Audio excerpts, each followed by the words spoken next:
Praise lord, హల్లెలూయా. ప్రియమైన సహోదరి సహోదరులకు యేసుప్రభు వారి పరిశుద్ధ నామమున ఈ ఉదయకాల సమయంలో శుభాలు తెలియజేస్తున్నాను. దావీదు రాసిన 27వ కీర్తన మొదటి నుంచి ఈ కీర్తన ప్రార్థనా కీర్తన. దావీదు భయముతో, కలవరంతో, వేదనతో తాను దేవుని యొక్క సహాయం కొరకు చేసిన ప్రార్థనా కీర్తన. యెహోవా నాకు వెలుగును రక్షణై ఉన్నాడు, నేను ఎవరికి భయపడుదును. యెహోవా నా ప్రాణదుర్గము, ఎవరికి వెరుతును. యెహోవా నాకు వెలుగును రక్షణై ఉన్నాడు, నేను ఎవరికి భయపడుదును. యెహోవా నా ప్రాణదుర్గము, ఎవరికి వెరుదును. నా శరీర మాంసం తినుటికై దుష్టులు నా మీదకి వచ్చినప్పుడు, నన్ను బాధించు శత్రువులు నా మీదకి వచ్చినప్పుడు, వారు త్రొట్రిల్లి కూలిరి. నాతో యుద్ధం చేయుటకు దండు దిగినను, నా హృదయము భయపడదు. నా మీదకి యుద్ధం రేగినను, దీనిలో నేను ధైర్యం విడవకుందును. దావీదు దేవుని యొద్ద ప్రార్థిస్తున్నాడు. యెహోవా నాకు వెలుగును రక్షణై ఉన్నాడు. మన వెలుగు, మన రక్షణ ఆయనే మన కొరకు ప్రాణం పెట్టిన లోకరక్షకుడైన యేసు ప్రభువారు. ఆయన కుమారుడిగా ఈ లోకానికి వచ్చి చీకటిలో ఉన్న మనల్ని వెలిగించడానికి, పాపంలో ఉన్న మనల్ని వెలిగించడానికి మన కొరకు బలి అయి చీకటిలో ఉన్న మనల్ని విడిపించి తన వెలుగులోకి నడిపించాడు. అందుకే దావీదు అంటాడు, నీ వాక్యము నా పాదములకు దీపము, నా త్రోవకు వెలుగై ఉన్నది.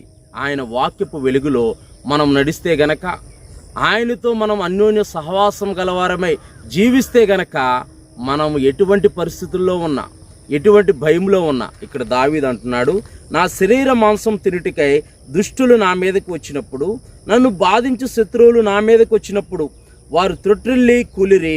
నాతో యుద్ధం చేయుటకు దండు దిగినను, నా హృదయము భయపడదు.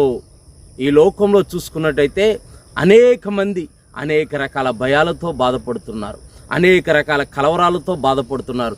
ఉదయం లేచిన దగ్గర నుంచి రాత్రి పడుకునే వరకు అనేక రకాల భయాలతో మానవుడు జీవిస్తున్నాడు. దావీదైతే దేవుని యొద్ద ప్రార్థిస్తూ దావీదు అంటున్నాడు, నీవు నాకు సహాయకుడిగా ఉన్నావు, నీవు నాకు కేడెముగా ఉన్నావు కనుక నేను అధైర్యపడను, నా హృదయం అధైర్యపడదు, నేను కృంగిపోను, నేను ధైర్యం కలిగి ఉంటాను. 10,000 మంది దండెత్తి నా మీదకి వచ్చినన్ను నేను ధైర్యం విడవను. ఎందుకనంటే భూమి ఆకాశాన్ని సృష్టించిన సృష్టికర్త అయిన యెహోవా నాకు తోడుగా ఉన్నాడు. ఆనాడు దావీదు అరణ్యములో కొండల మధ్య, గుట్టల మధ్య గొర్రెలు కాసుకున్నప్పుడు బలమైన సింహాన్ని చీల్చివేసినట్టు, ఎలుగుబంటిని చీల్చివేసినట్టు మనం చూస్తాము. అప్పుడైతే అవి జంతువులుగా ఆ యొక్క గొర్రెల మీదకి, తన యొక్క గొర్రె మందల మీదకి దాడి చేసినప్పుడు వాటిని చీల్చివేశాడు. ఇక్కడ మనుషులే క్రూర మృగాలై దావీదుని చంపటానికి, దావీదుని హతం చేయటానికి దావీదు యొద్దకు వస్తే దావీదు దేవుని మీద ఆధారపడుతున్నాడు. ప్రియమైన సహోదరి సహోదరుడా, ఈ ఉదయకాల సమయంలో నీవు ఎవరి మీద ఆధారపడుతున్నావు?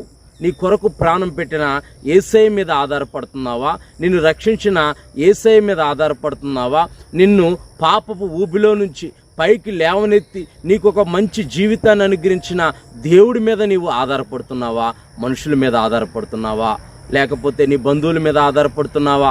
నీ స్నేహితుల మీద ఆధారపడుతున్నావా? ఇక్కడ దావీదు అంటున్నాడు, యెహోవా నాకు వెలుగును రక్షణ అయి ఉన్నాడు. దేవుడే నాకు వెలుగై ఉన్నాడు, దేవుడే నాకు రక్షణ అయి ఉన్నాడు.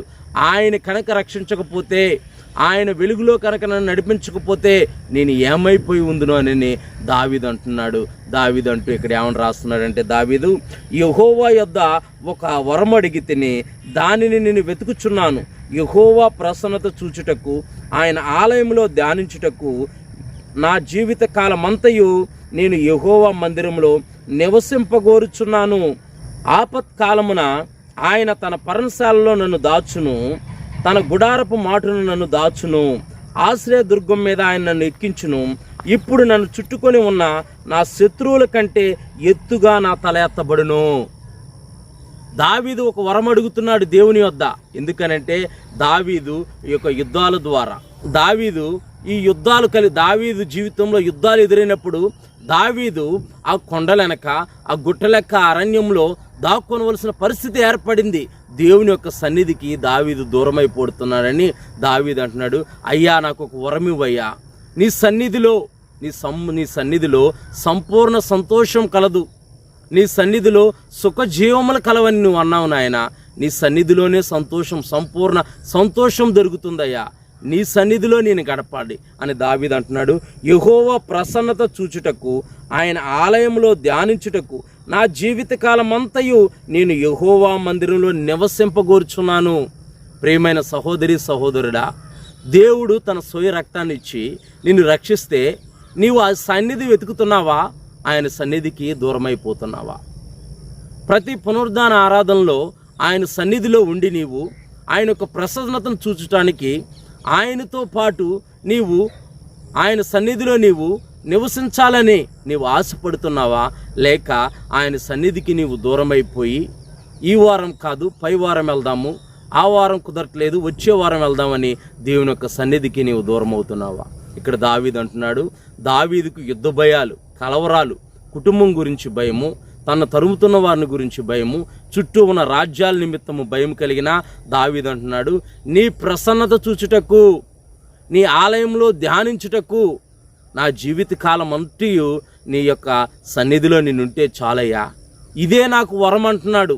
ప్రియమైన సహోదరి సహోదరుడా, ఆయన సన్నిధిలో మనం గడపటమే ఆయన మనకిచ్చిన ఒక వరము. యేసు ప్రభు వారి రక్తంలో మనము బాప్తిసం పొంది ఆయన రక్తంలో మనం కడగబడిన ప్రతి ఒక్కరికి పరిశుద్ధాత్మను వరము పొందుతారని దేవుని యొక్క వాక్యంలో రాయబడింది. పరిశుద్ధాత్ముడు మన శరీరాలనే ఆలయాల్లో నివసిస్తున్నాడు గనక ఆయన సన్నిధిని మనం వెతికే వారిగా ఉంటే ఆయన ఇచ్చే దీవెనలు, ఆయన ఇచ్చే ఆశీర్వాదాలు, ఆయన చేసే మేళ్ళు తప్పకుండా నీవు పొందుకుంటావు. దావీదు జీవితంలో కూడా దావీదు అనేక మేళ్ళు పొందుకున్నాడు. అనేక ఆపదల్లో, అనేక కష్టాల్లో, అనేక వేదనలో దావీదుని దేవుడు చేయి విడిచిపెట్టినట్లు లేడు. దావీదుని దేవుడు రక్షించి కాపాడి ఇజ్రాయేలు రాజుగా స్థిరపరిచి దావీదు వంశంలోనే లోకరక్షకుడైన యేసు ప్రభువారు జన్మించారు. ప్రియ సహోదరి, ప్రియ సహోదరుడా, ఈ యొక్క ఉదయకాల సమయంలో నీవు ఎటువంటి కలవరంతో ఉన్నా, నీవు ఎటువంటి భయముతో ఉన్నా, ఎటువంటి వేదనతో ఉన్నా, నా జీవితం ఏంటనే భయంతో నీవు జీవిస్తున్నావేమో, నాకు ఉద్యోగం లేదనే భయంతో నీవు జీవిస్తున్నావేమో, నాకు సంతానం లేదని భయంతో నీవు జీవిస్తున్నావేమో, నా కుటుంబం అభివృద్ధి చెందట్లేదు, నా జీవితం అభివృద్ధి చెందట్లేదు, నా జీవితంలో అప్పులు ఉన్నాయి, నా కుటుంబంలో వేదన ఉంది, నా కుటుంబంలో సంతోషమే లేదని నీవు బాధపడుతున్నావేమో, ఆయన సన్నిధిని నీవు వెతికితే గనక, ఆయన సన్నిధిలో నీవు నివసించడానికి నీవు సమయాన్ని సమకూర్చుకుంటే గనక, ఆయన సన్నిధిలో నీవు నివసించాలని ఆలోచన నీకుంటే గనక, ఆయన సన్నిధిని నీవు వెతికితే గనక ఆయన తప్పకుండా ఆయన వద్దకు వచ్చిన వారిని ఆయన ఎంత మాత్రము త్రోసివేసే దేవుడు కాదు. ప్రియ సహోదరి, ప్రియ సహోదరుడా, నీవు ఆయన సన్నిధిని వెతికితే దావీదు అంటున్నాడు, దండు దిగినా, శత్రువులు ముట్టడించిన, 10,000 మంది చుట్టుముట్టినా నేను భయపడను, అధైర్యపడను. ఎందుకంటే దేవుడు నా శత్రువులు అందరికంటే నా తల ఎత్తువాడు.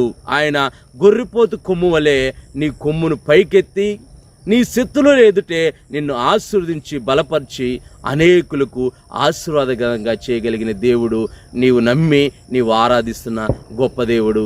దేవుని యొక్క పరిశుద్ధ నామానికి మహిమ కలుగునుగాక. దేవుని యొక్క కృప మనందరికీ తోడై నడిపించునుగాక. ప్రార్థన. ప్రియ పరలోకపు తండ్రి, నీ పరిశుద్ధమైన నామానికి, నీ అత్యున్నతమైన నామానికి, నీ ఘనమైన నామానికి వందనాలు, కృతజ్ఞతాస్తుతులు, స్తోత్రాలు తండ్రి. ఈ ఉదయకాల సమయంలో నీ బిడ్డలైన వారు నాయన, వారు ఎటువంటి భయముతో, ఎటువంటి వేదనతో, ఎటువంటి కష్టంలో, అయా ఎటువంటి నిరుత్సాహంలో ఉండి బాధపడుతున్నారో, అయా దావీదు లాంటి ధైర్యాన్ని, దావీదు లాంటి ప్రభా నీతో ఉండే సహవాసాన్ని నీ ప్రియ బిడ్డలైన వారికి మీరు అనుగ్రహించండి ప్రభా. దావీదు అంటున్నాడు, 10,000 మంది దండు దిగినా నేను అధైర్యపడను, నేను భయపడను, యెహోవా నాకు వెలుగును రక్షకునై ఉన్నాడు. దుష్టులు శరీర మాంసం తింటుటకు వచ్చినా సరే నేను భయపడను అని అంటున్నాడు నాయన. అటువంటి ధైర్యాన్ని మీరు ప్రభా అయా మీ బిడ్డలకు మీరు కలిగించండి. మీ బిడ్డలని ఉదయకాల సమయంలో మీరు దర్శించండి.